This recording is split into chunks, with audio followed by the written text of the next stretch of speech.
Greetings, listeners, and welcome to the Whip 12 podcast.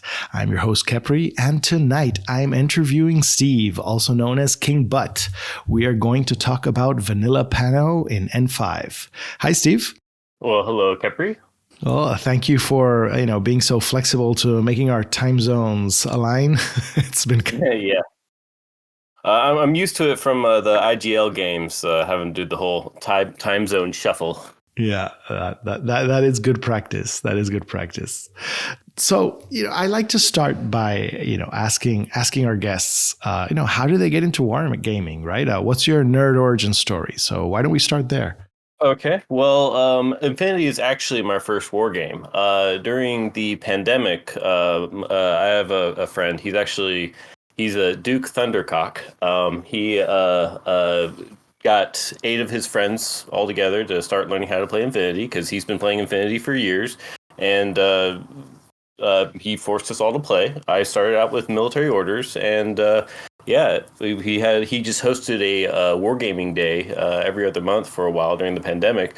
A few of us took to it and started going to tournaments in the local area and getting connected with the local community, and that's pretty much how I got started. Oh wow, that's really cool. So your friend just basically willed the whole community into existence. That's a power move right there. He just willed his own little community, and then a few of us jumped into the wider community because in the Portland area where I am, Portland, Oregon, there's actually a very robust Infinity community, and we were completely unaware of this until we Googled Portland Infinity, and it's like, oh, here are all these people that play regular tournaments and host yearly events and bi-monthly tournaments and stuff.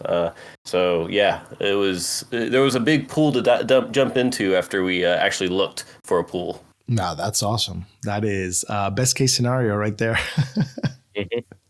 So how is the Portland community? It's fantastic. There's this one game store, Mindtaker. It was technically in Vancouver, Washington, but they host tournaments about every other month, and they're packed every single time. They have 16 to 24 people, and they had to start cutting it down a bit because of space, but. And then we have a whole bunch of stuff over in Seattle. The Seattle guys are getting very encouraged, and they're starting to host more events. I actually was just up in Seattle yesterday for a tournament. So and then we did have the Rose City Raid and the Salem Shit Show for a while, which were big 50, 60 person tournaments. But both of those stopped last year. So. Yeah, a shame because Rose City Raid was in my bucket list of Infinity tournaments I wanted to get to. Right, the whole making the missions about as hard as possible, and it being an uphill struggle really spoke to me. Right, I really wanted to try that experience out. The final Rose City Raid, the final round was 150 point, highly classified, and the penultimate round was a 400 point Panic Room. I got matched up against Steel Phalanx for that 400 point Panic Room. Ouch. So yeah, but I ended up just controlling the room by putting a big camo cutter in there the final round, and squeaked out that win. Oh, great. Well, I think, congratulations are in order, right? The end of N4, the last ITS season in N4, I know you won the US ITS. So, big congrats there. Thank you. Yeah, it was a struggle all season because Cobra Prime and Lobo were, we basically swapped the top spot around the whole season. And just that final tournament that I played over, Krug at the beginning of Infinity Global Week, Cobra played in the same tournament, but he dropped a couple of games. So Lobo and I both overtook him. Lobo had played a 3-round tournament that same weekend, and if he had gone to a 5-round tournament instead, he probably would have been first place. So the second weekend of Infinity Global Week, it has the Nova Open, which is another 5-rounder. I knew Cobra was going, and my local store, Mindtaker, they were also running a 3-round tournament. Problem is, my 1-year anniversary was that weekend. I had a small road trip planned with KingButt, so I was not able to go to it. Although I tried. But yeah, because the thing is, I knew if Cobra got 5-0, and he's pretty good, then he passed both of us. So I knew there was a chance, but I knew there was a decent, going 5-0 is a big ask even for a guy as good as Cobra. But then I check again on Friday, and he had already played 6 games because Thursday and Friday Nova had 2 3-round tournaments. So, and he had gone 3-0 in both of those. So I'm like, oh, he's already passed me. So now he's got to drop 2 games in this 5-round tournament. I'd pretty much, given up on it. And then I check on Sunday, I look at the standing, and he dropped a game and he got a tie. So, when you're that high up in ELO, a tie is crippling. Yeah. And I think the moral of the story here is that ELO is bad and no one should ever pay attention to it. That's that's a decent moral, particularly when we're dealing with these, but it does seem like it's a fun, this end of the ITS season was particularly fun, right? With the whole Infinity Global Week, it seems that it really had some good vibes, a lot of good take up in the US. Yeah, no, there are tournaments all over the place. I mean, I went over to Krug, and I did have a local, and I mean, I considered going to something like Nova, but I just couldn't fit that many tournaments in. It was a lot. Oh yeah, I can imagine. There's only a finite amount of family points you can use to to go to that kind of event for sure. It was my 1-year anniversary. I didn't actually even bring it up to my wife because there was no way I was going to do that. Yeah. So, I know you've been playing, you've played a bunch of Varuna in N4. In fact, there was this insanely tight game, the last year's IGL finals, which was you versus Ape Strong, and it came down like to the wire. I don't know if I've seen a closer game of Infinity in my life. It was literally down to the last roll, the last saves. Yeah, super intense. That's actually on YouTube if anybody wants to go and take a watch. But since then I've always wanted to talk to you about PanO and stuff. So now that N5 is out and PanO's gotten this huge glow up, I was very interested to reach out and talk about how do you think the faction is looking now that we're here in N5. Well, first off, Vanilla PanO, I think, is actually one of the best factions right now. And it's actually the perfect faction for us Varuna refugees. You have the Black Air, which is essentially a Kamau fire team packed into one unit. You have you still have the Cutter, you still have Patsy, you have the Helots, you have the Zulu Cobra, you have the Crocman. The only thing you don't have is the Echo Bravo, which is a little bit of a shame, but there are still some drop troops in Vanilla PanO. That is replaceable. The main thing you're probably missing is the Knights of Montesa. I always love to use those Knights of Montesa because they're 8/6 Whip 13 specialists. The Pathfinders are not a bad replacement though, and they have tack aware, so they're looking really nice right now too. So I think that if you were a Varuna player, you should probably be playing Vanilla PanO right now. Right.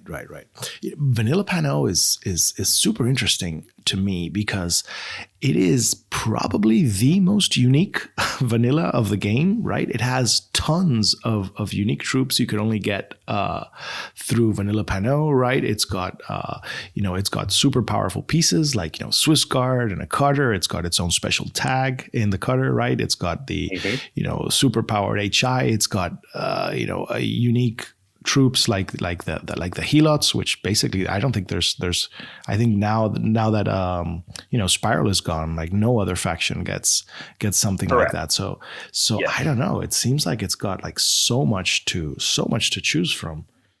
Yeah, one thing that's nice about the Helots is they actually brought up the availability in vanilla, up to 2.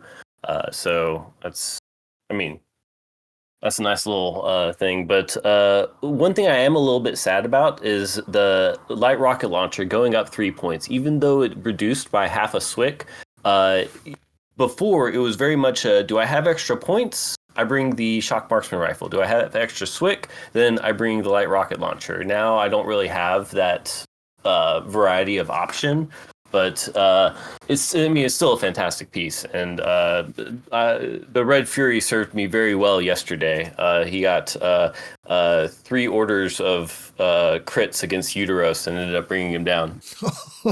Wonderful! Crit him 3 orders in a row. My opponent was he had a very good attitude about it, actually. That's rough, right? It's almost 20% chance to crit, so it's not as unlikely as it seems when you're rolling a Red Fury around in your reactive turn.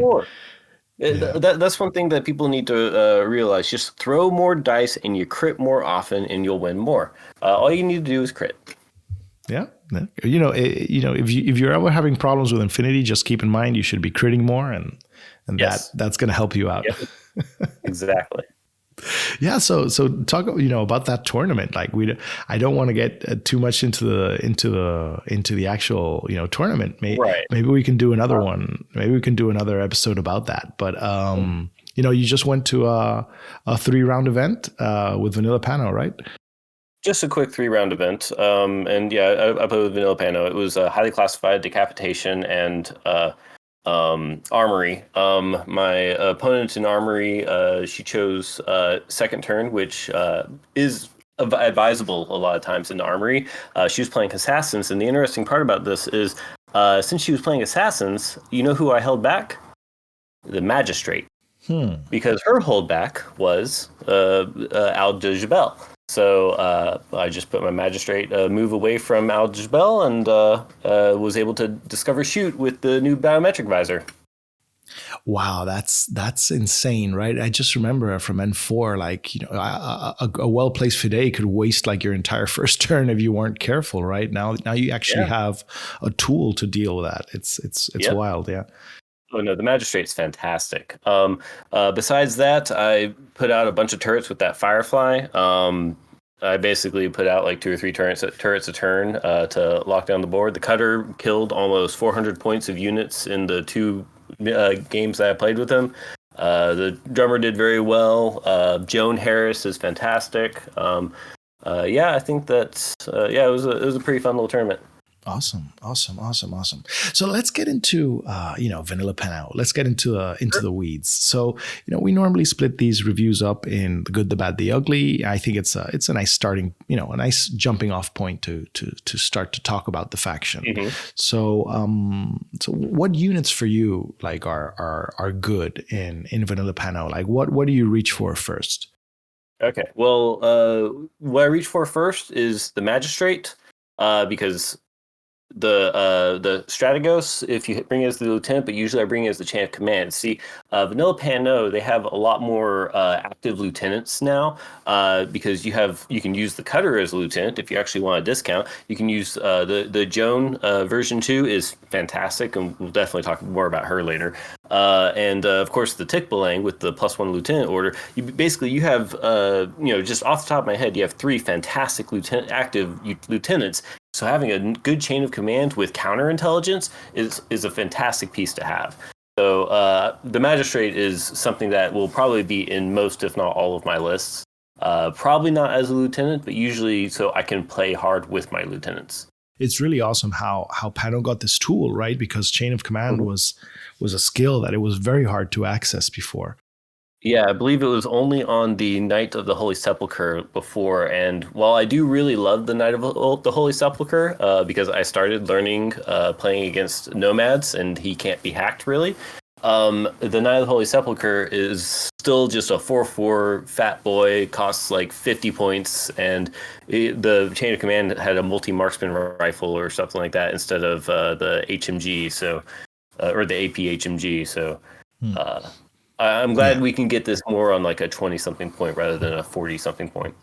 That's right. Yeah, there's also a bolt chain of command, but he doesn't have that utility. Oh, right. Yeah. That the magistrate has with the counterintelligence. It's great. It's great. And he's probably about the same amount of points as the magistrate. Well, yeah. Now with the discounts, maybe. Yeah, with the discounts, he used to be more expensive, right? Now I think he would be like in the high 20s. Yeah, because the magistrate's only 21 points, and the chain command the bolt is 26 points. So yeah, the magistrate just gives you so much more, just packed into that 21 points. But yeah, besides the magistrate, I'm also looking a lot at the Joan version 2. I've used her in conjunction with a couple of blade ops because you bring an engineer in the normal blade ops, and you bring Joan. You get basically the burst 4.5 on a BS-15 AP Spitfire. You get 3 levels of 3 tack aware. They're all stealth, so you don't have to. And with the fire team changes, you are not seeing Sixth Sense hackers very often anymore. So you don't have to worry about Joan ever getting hacked. But even if she does get hacked, you're bringing in your own engineer along with you, so it doesn't even matter. And then, of course, they can accomplish whatever objectives. Probably my main strategy right now is to take something like the cutter or the drummer, throw marksmanship on it, and clear out everything that's looking. And then turn 2, if there's nothing looking now, the Joan Harris goes in with like 13 orders to root out whatever she wants, because she's a martial arts 3 CC 23. 3 wound borderline tag, so she just kills whatever she wants. That's disgusting. I hadn't even realized that you could make a pure Harris with 2 blade ops. Oh my god, that's like 6 orders right there. Exactly. No, it's 7 orders right there, because you could, if you have command tokens, because you can split it up and use inspiring leadership to use her lieutenant order to move them all too. But yeah, that's right. That's wild. That is powerful, right? You've got the mini tag in Joan of Arc just being pushed around by these blade ops. Yeah. Oh, wonderful. I'm having trouble writing a list avoiding that Harris, because it is just so good right now to me. I've enjoyed it. It's in both of my lists from this last tournament. But yeah. But besides that, you obviously have the Karhu duo. Before in Svalheim Winter Force, they have availability 5 of Karhu, and that's how many you're supposed to take, because the Karhu Fuhrbach is fantastic when it's linked. And here you can actually get the linked Karhu Fuhrbach. And it's the apex of apex shooters. And the thing about the Karhu, what's its weakness? It's only got 1 wound, right? Well, now with Speedball, you actually give it an extra wound. Like I feel adding an extra wound to these 1 wound glass cannons is really the intended purpose of these Speedballs.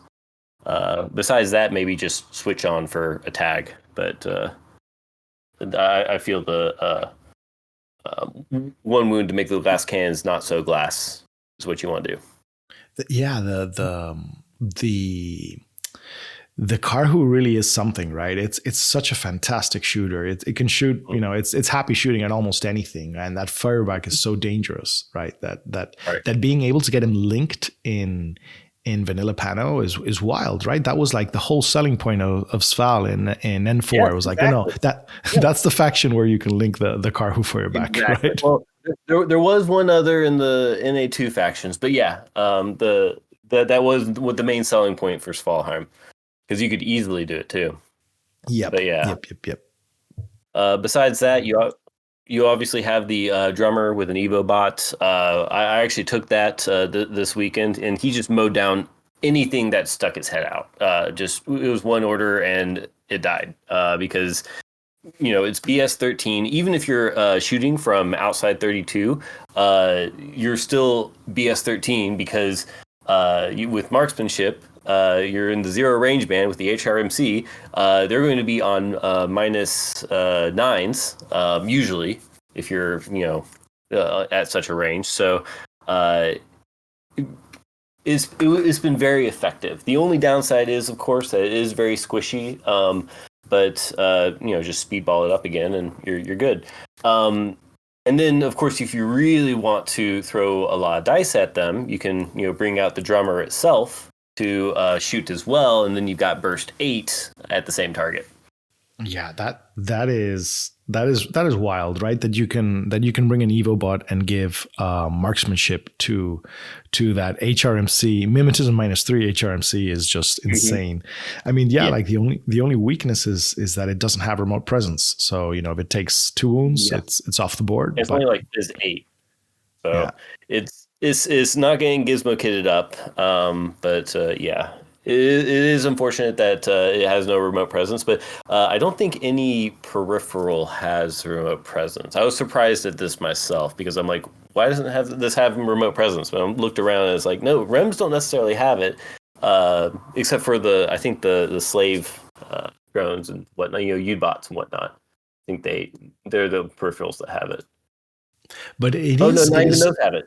No peripherals have it, I don't think. Yeah, I think it's just a peripheral thing, right? They're fragile, but wow, what a punch! I mean, it's probably the hardest hitting unit in the game right now. It's just wild, right? I think there's a good argument for it being the hardest hitting unit in the game. Yeah. Yeah, it's really insane how hard it hits with BS13 can get marksmanship and an HRMC mimetism. It's just stacking mods upon mods upon mods. So it's amazing how PanO can bring like these really tough shooters. And now can also has access to it has also access to like squishy and extremely high mod shooters too, like the drummers, like the Karhu. Like there's a tool for like every job, right? Yeah, as long as it's shooting, which is the correct PanO way. I mean, I'm honestly pretty happy with a selection of specialists that PanO has. It has some really cool engineers, right? We were talking about the blade ops is a fantastic specialist. Yeah, but there are a ton of good specialists. Yeah, there are a bunch of good specialists. There's the blocker, which is it's got a biometric visor as well, and it's I think it's a veteran troop, which was important for classifieds. And then the new tech bees, nice cheap little regular specialists. But as far as the interesting specialists, if you're not bringing the Black Air as a neurokinetic sniper, the deployment zone killer hacking parachutist is a very nice looking specialist. So how would you use him? Because that's a profile that piqued my interest, but it's kind of strange because you're paying a ton of points for the multispectral visor and the mimetism, but he's a killer hacker and he comes in your opponent's deployment zone, but he's only got a submachine gun. So what's the plan? So obviously assassinating hackers would be the plan, or I feel would be the plan here. I like to play a lot of tags and heavy infantry, so dealing with hackers can sometimes be a little obnoxious. But if you can just drop right in their deployment zone and start killer hacking them, that would be pretty nice. It's got MSV2 and submachine gun, so my friend that likes to play with his nuns, I plan to use it on him as well. Because an MSV2 submachine gun is going to work fantastic against that. So that's probably my main purpose for bringing the Black Air with the parachutist. Very interesting. Very interesting. All right. So what else are you reaching for? Like what other units do you think are worth a shot? Well, I mean, obviously the Firefly. The Firefly. The mine layer turret Firefly is what you want to bring. It's nice to have that turn 0 defense because they've given alphas a lot more tools, and you need to use the new tools to stop them, and the new tools is turrets, and the only way to have turrets out on the first turn is a turret mine layer, and that is the Firefly. But besides that, I just have the Firefly in group 2, and I end up spamming like 2 or 3 turrets and just making an impressive little firing line for them to have to deal with if they don't snipe them out. Yeah, the Firefly is again like such an amazing piece, right? And given to Vanilla PanO's like wealth of options, it's so interesting because it's such a good specialist too, right? You've got the turret, you've got the turret, you've got the turret option. You've got your engineers covered with the blade ops, but there's still a very good engineer too. It's got the paramedic, the hacker. I don't know. I look at the profile, and there's so many of these profiles I'd love to take. Right, NCO, stealth. It's an amazing profile. Yeah. But yeah, other units I'm looking at, not to keep on going to the Kestrel units, but you also have the Black Air Neurokinetic Sniper. I didn't really talk too much about it, but it is the Kamau fire team all wrapped up into one unit. It's even got combat instinct, so it can't be surprise shot. It's a fantastic piece. I've only used it for one game so far, but it's locked down a lot of guys. It became a huge problem for him and couldn't move at all because this oppressive sniper that I don't have to worry about putting a fire team around him is just controlling the field. Right. Yeah, and that gives you so much more flexibility. I mean, I think my favorite change is going to pure duos instead of having to lug around like these big 5-man cores and just keep so many of your units in the same spot and just being able to plop the Black Air in the perfect spot. Sounds great. One thing I am looking at right now though is the Bolt Harris. I'm finding that I'm not really using all of my Swick right now, which is a very strange feeling as a PanO player because before I was just capping out on my Swick like every single time. But with all the Swick available, rather than something just like one Black Air, I can have like 2 multi-sniper bolts with a bolt hacker because we get a lot of new good repeater usage right now with the new Peacemaker and the new Pathfinder. So this veteran or warhorse hacker who's immune to isolation, being the fire team leader, propping up the special die of 2 multi-snipers or a multi-sniper and a missile launcher just seems like a real good tower of power that's just completely confined in Vanilla PanO. Oof. Yeah, that is nice. Bolts are still as good as they ever were, right? Yeah, they're still fantastic. I mean, it's a 26-point multi-sniper with marksmanship and MSV1. It's still a fantastic piece.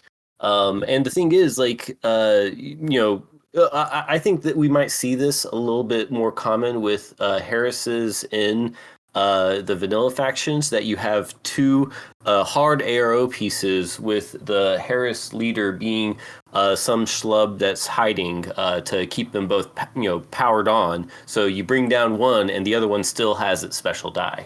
Yeah, no, and it's so nice to have the glue in that team to be the Bolt hacker because, like you said, Warhorse BTS 6, he's a very solid hacker, right? And then you've got a specialist. He's a veteran troop as well, can do a ton of classifieds. It's a very good piece there. He's a fantastic piece, and the thing is, with the new Mind Layer Peacemaker, you're going to have a lot more repeaters out than you did before because I think you could bring two Peacemakers and 2 Pathfinders. The Pathfinder, I keep on mentioning it because the Pathfinders and all the other Forward Observer bots, they all have tactical awareness now. They have a tactical awareness profile, and a 6'4" specialist that with TAC aware, that with Whip 13 that can go prone. So I'm not missing my Montessas as much as I was because that's pretty much what I used the Montessas for in Varuna. Yeah, they're a specialist. They've also got sensor, which is extremely handy tool to have in your belt. The repeater. It's interesting, and like having that repeater network is so important for defense as well, right? Particularly when you've got stuff like the like the Seraph popping up, right? Oh yeah. But yeah, so I haven't tried the vehicles yet, but I do want to try them soon. I've heard a lot of good things, especially about the red eye because it has that grenade launcher profile, and so just being able to get down the field really easily and then throw speculative grenades all over the place. Seems like a pretty good plan, and it's a Red Fury with BS-13.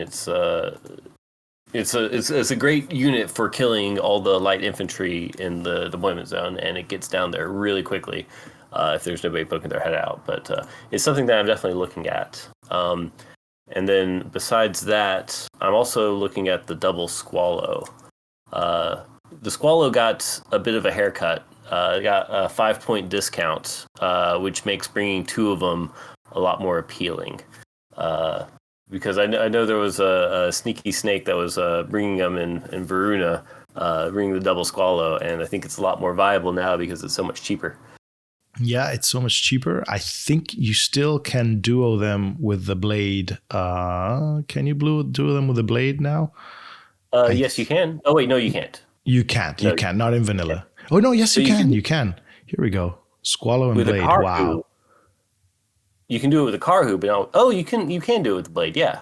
With both the blade and the Carhu, you get like the really, really, really good PanO, tag duos. Do you want the NCO or the Tackaware? Yeah, you can do it with blade or with the Carhu. Yeah, that's pretty fantastic. But you could also just do them with themselves. They would get the special die if you do that. Yeah, that sounds really good too. And also the Squallow has slightly cheaper profiles, right? It has the multi-marksman rifle profile, so you can maybe shave a couple of points off the duo like that. I don't know. Sounds interesting. Yeah. But yeah, another one that's similar to the Red Eye that I've been looking at but haven't fielded or seen fielded is that Father Knight. That Albedo 6, probably the multi-marksman rifle profile. It's because it's basically a +2 damage multi-marksman rifle, and it's Albedo 6. It's looking very nice. It's got a built-in special die, so you don't even need to fire team it. And if you suppress, you get that special die still. So it's pretty nice. Yeah, it's a fantastic profile. It's good in CC as well. It's one of these. I think it's the first Knight profile that seems like really, really deadly to me, right? With the special dice and the really good weapon, because it's that's basically like HMG power, right? All damage 15 with AP on it. It punches really hard. Yeah, it's essentially a burst -1. Well, I know it's actually basically just an HMG, AP HMG, because even though it's not technically burst 4, it basically is burst 4. How many times do you hit with all 4 dice? Yeah, it's just a little bit shorter range, right? Using the shorter range. Little bit shorter range. That's a powerful piece right there. With stealth, it's got everything you need. A specialist operative, it's got it all. Mm-hmm. Yeah, I'm not a fan of the hidden deployment ones though, because an AP submachine gun on the guy who wants to probably be shooting does not feel good. Yeah, too short range. I don't think the forward deployment doesn't seem to be far enough to make up for the ultra short range gun. No. But yeah, it's definitely something that I'm looking at, and if I can just pull myself away from bringing that Joan Harris, I can probably afford him. I gotta bring that Joan Harris every time right now. Yeah, you're right. Joan is not that much more expensive than a Father Knight Crux, because that Father Knight is 54 points, and how much is Joan? She's less. She's less by herself. Wow, that's wild. Joan is 51 points. 51 points for the expensive profile. She's only 49 or for the +1 command token, or 45 for the discount profile. And honestly, I haven't been using all my command tokens because Joan makes all of my Helots and War Cores regular, so I don't have to worry about converting. So I've actually had a surplus of command tokens lately, even with the whole Speedball eaten one. Wow, Joan is insane now, right? She got the AP Spitfire. She got a points cut. She's got basically 3 wounds, martial arts 3. Wow, wow, wow. Aware. That's what a powerful piece. No, she is a fantastic piece. I might actually take her without making her my lieutenant sometime. But since I love bringing the magistrate anyway, I might as well just make her my lieutenant. Right. Okay. Yeah, and then of course there's also the Tick Karhu duo. That's an important one to keep in mind because the Tick has that +1 lieutenant order, and the Karhu engineer who also has climbing plus has NCO. So you can basically use those orders a lot easier. So that's just a fantastic combo that people need. Well, people know about it. We've talked all about this on the Discord. So. Yeah, but it's interesting to lay it out here, right? We've got a new profile for the Tigbalang, which is a great tag, which has a +1 lieutenant order, right? So you do him with a Karhu, probably the engineer, right, and be able to access those orders in the fire team through the NCO. That's I mean, so many synergies here. I'm seeing that. Yes. PanO's fire team chart is fantastic, right? I'm comparing it with some of the other vanilla fire team charts, and they're not nearly as good.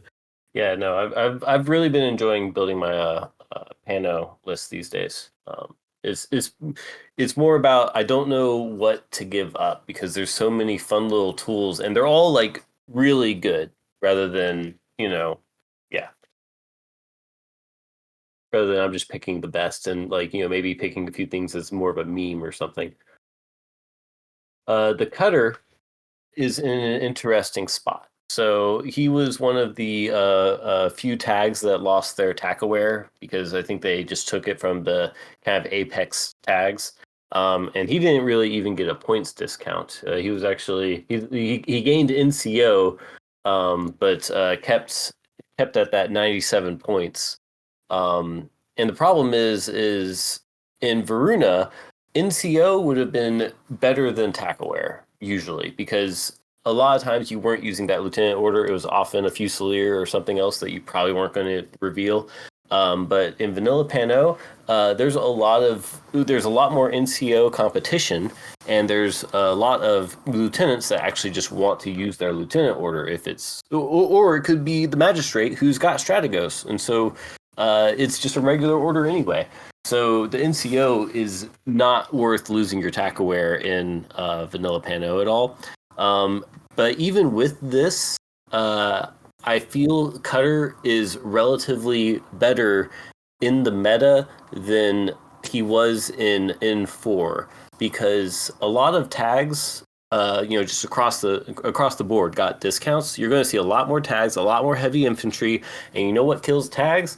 Cutters. Cutters kill tags very, very well, and so you need the tools to kill these tags, and the cutter is the apex tool to kill these tags. So it's even better in that sense. But also, what else is coming out in this meta is a lot of turrets, and to kill turrets, there's a few. You want to bring something that can kill a turret, and I feel the best way to do that is either with a Mim6 unit that can make them be firing on zeros, or with a tag that can tank a hit because an armor 8 tag is saving on like 19s and 20s against the standard turret, and the cutter is both. So you can just, go up, look at 4 turrets, shoot, throw one bullet in all 4 of them, and make it where, you're, doing these command coordinated orders to lay a bunch of turrets down. Just bring them down in one order. Yeah, that is the cutter is such an apex piece, right? It's not only full fat armor 8 tag, but BS 15 and gets the full Mim 6, with surprise attack and camo and everything. It's just pretty unstoppable, right? If you have to kind of keep him. He's got the camouflage to try to keep him alive, to wait for the right time, and it just. I think there's no piece better than the cutter to keep your opponent's head down. Mm-hmm. Yeah, I mean, even the drummer isn't. The drummer is a good comparative piece. Is close, but the cutter is. I mean, there isn't much better than the cutter. I love bringing the cutter. The problem is it's 97 points. So for a cutter, I could bring 2 or 3 of my other flex pieces. Right. Yeah, you do have to kind of build the list around him. Yeah, like that Tick Karhu duo, that's a cutter. Right, and it's got a ton of orders, right? Where the cutter's basically just bringing one. Yeah, exactly. Double Squallow. That's just a little bit over a cutter. But yeah, so that's what I mean. The cutter is a very pricey piece, but he does one job and he does it very well, and he is one of the best shooters in the shooting game. So it makes him very, very good. And he's got that marker state, so you can't hack him as easily. What about the drones, right? What about you? You mentioned the Pathfinder and the Peacemaker and how the Peacemaker has gotten a huge glow up. So how do they make their spots into your list? So I really want to be taking the mine layer a lot more often. One thing that's nice is the Peacemaker. It got that Mimetism 3, but also got the mine layer. Sure, it costs half a swick, but it's is still a mine, and you've still got that 4-point or I guess 5-point now heavy flamethrower watching a corner, because you need more tools to stop invading units. But so putting out 2 Peacemakers, and then if one of them survives the alphas, then use that as your aggressive attack piece is kind of like how I really intend to use those. Right.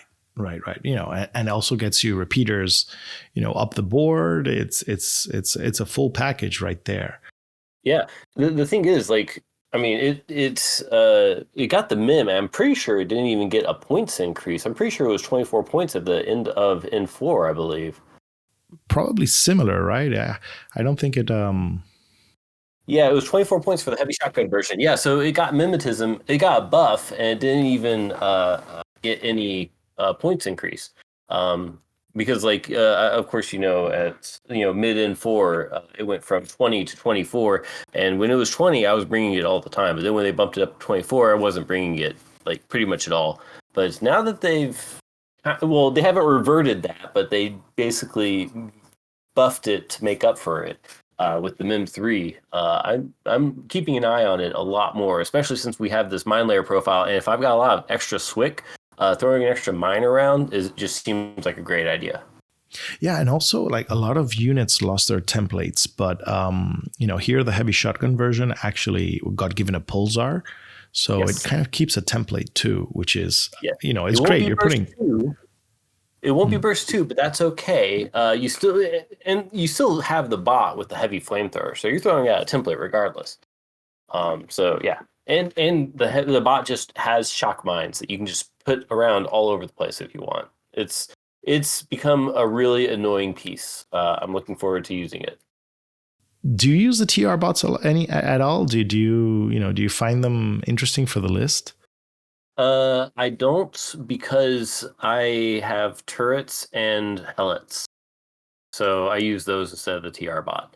Right. I mean, the TR bot, Thunderbolt +1 burst is great. Heavy machine gun, that's great. But just Vanilla PanO and Varuna used to just have those tools already. So, yeah, I wasn't bringing them then, and I haven't brought them now yet, but I probably won't.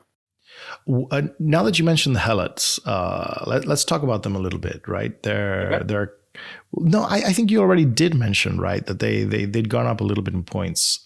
Only one of them has. Well, okay, so yeah, the light rocket launcher, it went down a half swick and up 3 points. And that makes it a direct competition with the shock marksman rifle one. Before it was which one you can fit, which one you need. Now you're just picking it basically based on the profile.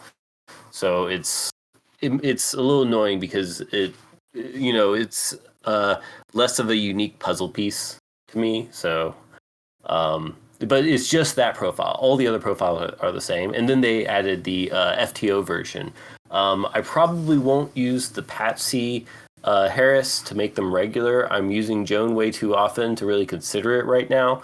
But I don't think the Patsy is worth it, because sure, you get an extra die out of it with the special die, but you really do need that camo state. Like, the camo state's what's really annoying about Helots, because they're wasting all this time discovering used to be a 9-point model, but now they're going to be just shooting a BS11 with no mods, Neurosnet guy, so it's a lot of burst, but still, it's just it just doesn't feel good. Yeah. It's not really a piece that wants to be out in the open, right? It's right. Being able to choose the engagement, right, when you reveal is kind of what makes them good. And to make them regular, you have to bring Patsy, who's a 34 point piece. So we're talking about almost 60 points to put this Harris out there, which is just like a static Harris. It forces you also to put them in the same spot where you could like spread them out. Yes. Yeah, you're not covering two different lines with those Helots. So yes, I'm not enjoying I'm not considering the Helot fire team at the moment. Right. And another question I have for you: what about the Fennec Fusiliers? I mean, I think it's amazing you got access to them, right? They're like fantastic utility pieces, but I don't know if they make it into your lists. They have not made it into my list because I don't believe they can link as a duo. Oh, you're right. They cannot link in Vanilla PanO. Yeah. Right. Which is, because I was thinking when I first heard the duo thing, I'm just going to have like a ton of the Thunderbolt Phoenix just linked all over the place, because that's seems like a pretty amazing piece to just throw out there as an ARO. Burst 2 Thunderbolt and ARO, and burst almost 4 Thunderbolts and active. Like, it just seemed pretty solid. But that would be the only piece I was really looking at. Sure, there is that Disco Baller, but I don't know. I've been playing PanO so long. I've gotten used to no smokes. So yeah, they give you smoke, and you still think it's not necessary. Yeah. I don't think that's the only Disco Baller. I think the Father Knight has it too, right? No, I think somebody does. Oh well, doesn't matter. You mean I should do something to not shoot the enemy? I'm not understanding. PanO is not computing right now. Yeah, and it's not even an objective either. Like, normally I hear people say, "Stop shooting, start doing objectives." No. Yeah, the only other Disco Ball in the faction seems to be the Aquila Guard, right? Which is one of the only 2 MSV3 pieces in the game. So, three MSV pieces. Oh yes. Which one's the third, apart from the Carontid? The Asura. Oh, the Asura. That's right. I forgot about the poor Asura. Interesting thing about the Asura, sorry to go on a tangent, but technically, due to the wording of MSV3, you can hack camo units, because it just allows you to declare an attack. But comms attacks are attacks. Don't know if that's rules as intended, but rules as written, you can just hack camo markers. I'll just throw a picture and start hacking all the camo markers. Absolutely. That seems good. And Spotlight, and the thing is, Spotlight causes a save right now. So if you Spotlight, if you hack a camo marker with Spotlight, they get spotlit, and they have a save, and they're revealed. Yep. Seems good to me. It doesn't seem very intended though, but we'll have to wait for a fact on that. I think that'll be fact. But at the moment, you can abuse the Asura. But the Aquila Guard, is one of the MSV3 pieces, and that's why I'm considering putting that in. But it is a 50-point troop, and I've just got a lot of interesting units clamoring for my attention right now. So it's hard to fit a 50-point unit in there. Yeah, you have a wealth of options. We've gone through basically half of the roster, right? We haven't even mentioned the Aquila or the Swiss Guard, which were really, such power pieces of N4. That's amazing. Mm-hmm. And the thing is they both got discounts. Let's see, because the Aquila Guard went from 55 to 50. So a 5-point discount. Then you got the Swiss Guard. We went from 62 all the way down to 56, so a 6-point discount. Yeah. And it got better. I mean, I'm a very big fan of the Swiss Guard hacker profile. I mean, I know it's kind of unconventional, but now they gave him a multi-rifle. It's got an X visor too, so it's suddenly a very decent fighting piece and hacker and stuff. I just think it's just that PanO probably has better stuff to do, but I don't know. I just find it such an interesting piece. It did have the multi-rifle before, but it did not have the pulsar. The pulsar is what's new. Right. But yeah, no, it's looking pretty nice, but it is a very beefy hacker, and if you're hacking things you aren't shooting, then is the problem. There we go. We go back to the PanO way of playing. I have not hacked very many things. If I bring a hacker, it's only for classifieds, and I avoid my classifieds as well. I am a pretty quintessential PanO player. But as far as doing classifieds, the Pathfinder drone bot with attack awareness is definitely what I'm looking at the most to grab them. So, just a little thing about mule bots. One thing that's nice about drummers is with the baggage changes, you're probably going to try to bring a mule bot already.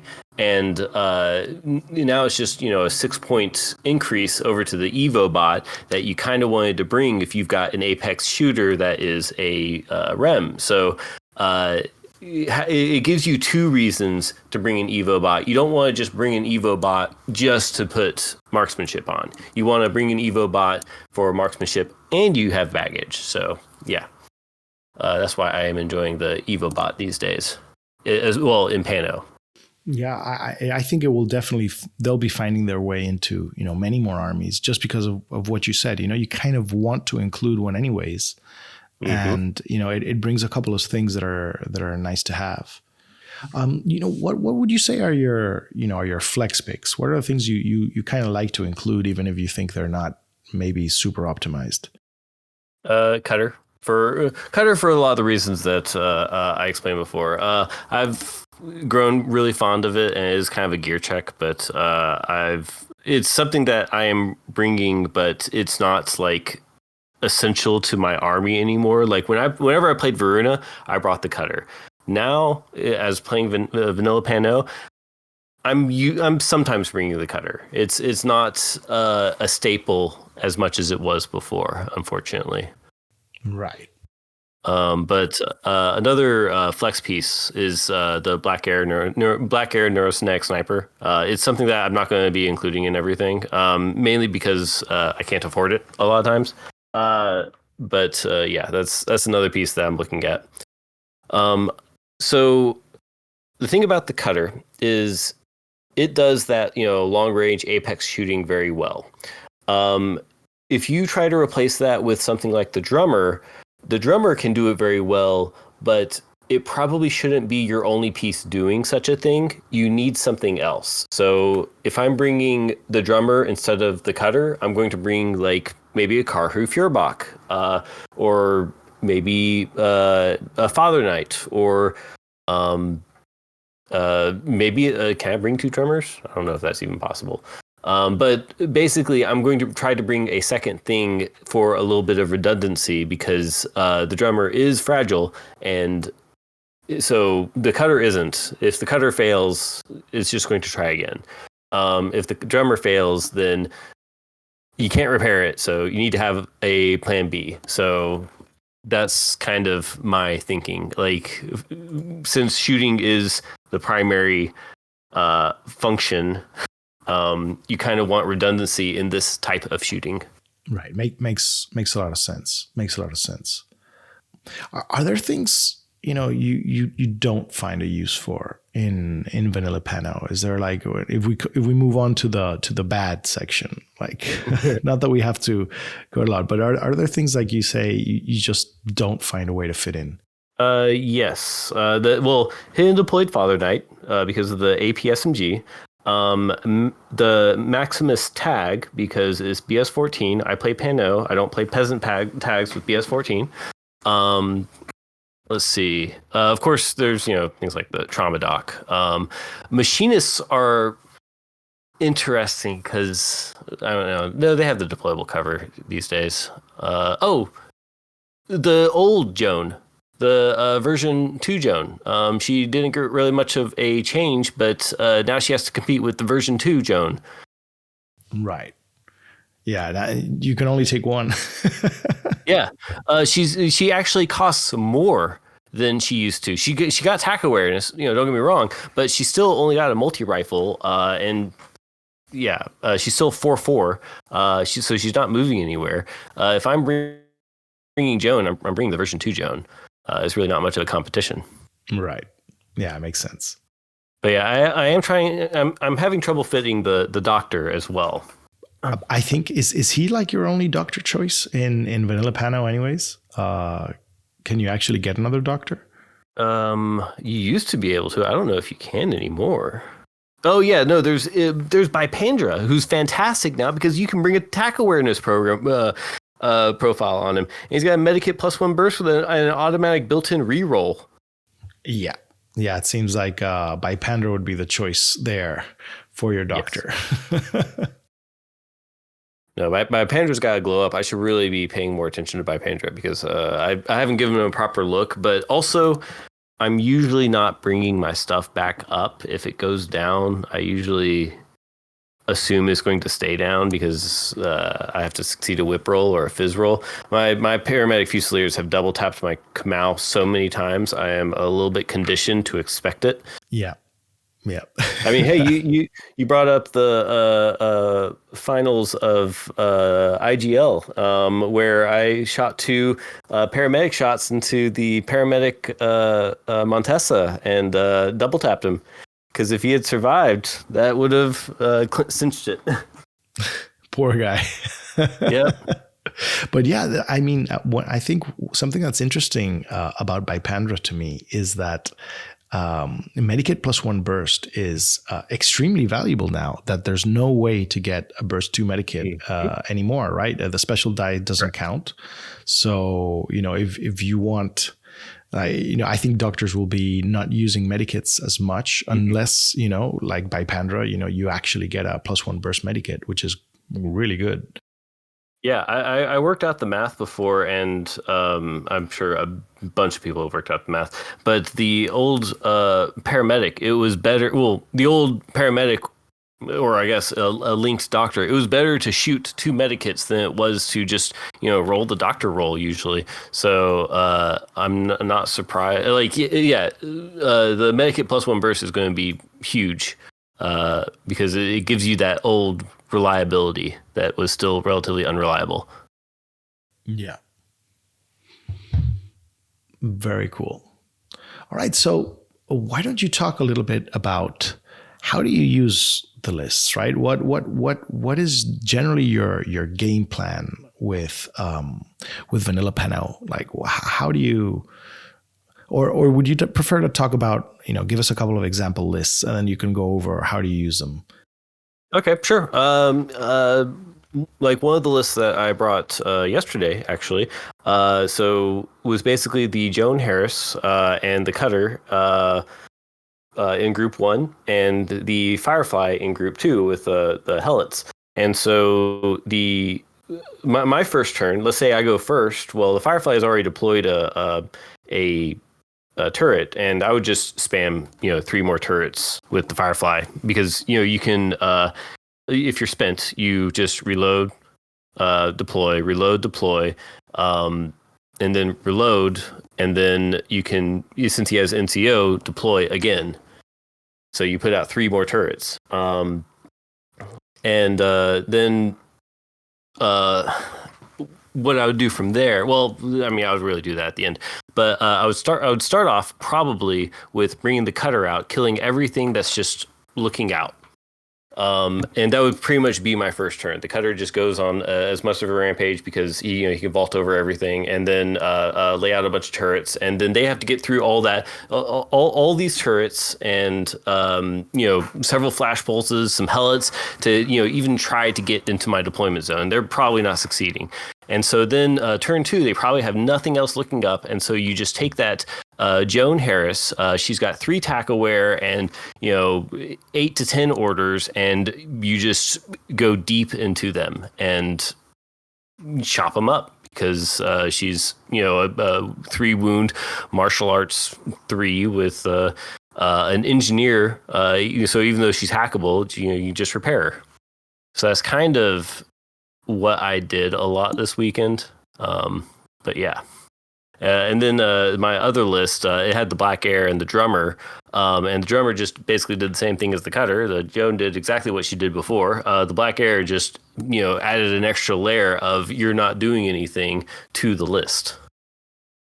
So it seems that like part 1 in your plan is kind of remove all arrows, right? Just let yourself move across the board, the way you want to. Yes. And then you move up this like very efficient Harris to kind of do the missions and fight like deeper into like the enemy's half of the table, right? Yes. And you combine this with like very strong defenses. Particularly, once you've had your first turn. Yes. So that's another thing. You're putting up a whole bunch of defenses to make it hard for them to do anything. And these are mostly turrets that they cost you barely anything, and cost them time and effort to kill. And every once in a while you get lucky and crit and put a wound on. I put a wound on a Guija yesterday with a turret. He's saving on 18s. But somehow still puts a wound on him with one of the turrets. It's very oppressive when you put that out. So the thing is, with PanO, you kind of want, with Varuna before, and now with PanO, you kind of wanted the board supremacy. You're the one that's going to be looking out. You're the one that's going to be like, other people shouldn't have hard arrows out. You're going to stop that. You have the BS 15 units. You have the AP and the high burst and all that stuff. So you're going to control the board with high burst and high damage and high BS, and so everything that they do is under your watchful eye. Anything that you do, if it's under their watchful eye, you shoot that eye. And that is kind of how I play PanO. That is a dominant strategy. It's very, very interesting. Very interesting. I'm enjoying this conversation a lot. That's unfortunately, that's pretty much how I play the faction. Basically the shooting dominance. I usually don't do tricky things. Okay, Steve, that was extremely interesting. Is there anything else you'd like to mention? Do you think there's anything else that we haven't covered? No. Well, I guess my main advice for people when it comes to learning the game, and since we just had a new edition come out, learning the game might be a little bit more difficult. After you play a game, rebuild your opponent's list. It's always helped me with new factions and new changes and all that stuff. It teaches me how people build lists. It teaches me how different factions are kind of formed, and that's what I've always suggested to people. So that's pretty much my only advice to people when it comes to learning Infinity. And I feel in this new edition, we're all kind of relearning Infinity. Great. Any shout outs or hellos you want to say to your local community?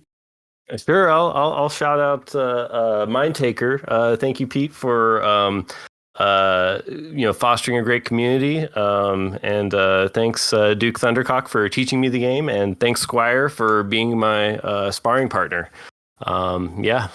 Well, Steve, it's been a huge pleasure having you on. Thank you so much for taking the time.